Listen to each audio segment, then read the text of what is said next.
Josh, back in the win column, your UFC debut at a new weight class. Talk to us about the decision to drop down after, it was only a split decision loss in your last contest. How much better do you feel at 145? I feel great.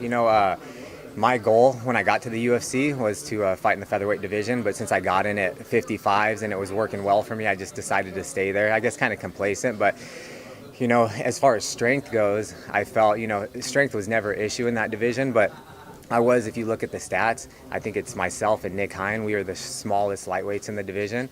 And so, after that last loss, which I still think I won that fight, I think I won 2-1. So it just eats at me. But I made the decision to drop down to featherweight, where I think I'll be more of an average to bigger featherweight. And I think I'll do really well. I think I stack up well against anyone in the division. And I'm just excited to be in this featherweight division now. How much of a benefit was it this week to have Andre Fili alongside you? I know you weighed in one after the other. Was that a help to you now you were making 145 for the first time in a while?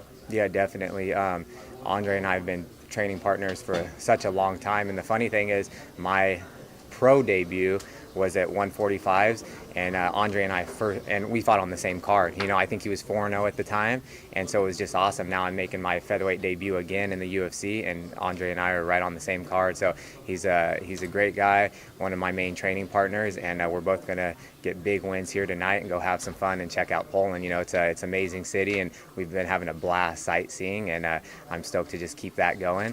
And it was my wife and I's 5th-year wedding anniversary yesterday. And so now it's going to be a fun weekend. We're going to stay here for a few days and then go to Copenhagen, and I got to take her out to a nice dinner. So I was hoping to get that bonus if they stopped the fight in the first round, but it could still happen.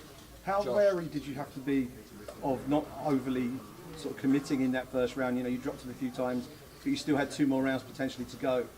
How wary were you that you might have to pace yourself all the way through to the score? Yeah, and that's what I thought. He was tough, and I know he's really dangerous off his back, so I didn't want to, play into his game and go in there and take a chance of, getting caught in something. But, I train with the best team in the world. I have my jiu-jitsu coach, Felipe Arantes, and, Chris Holdsworth and Fabio and all of us. So I know I'd be safe, but I did have to just tone it down and just wait for it and pick my shots.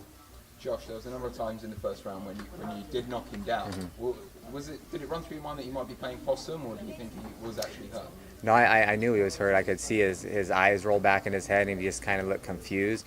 But man, he's just tough as hell, and he's so experienced. I think that was his 30th or 31st pro fight, his 11th fight in the UFC, and he's had a lot of wars. He's never been finished with a KO or 2 KO, so I was really looking to give him his first loss that way, but it didn't go my way, but it'll come.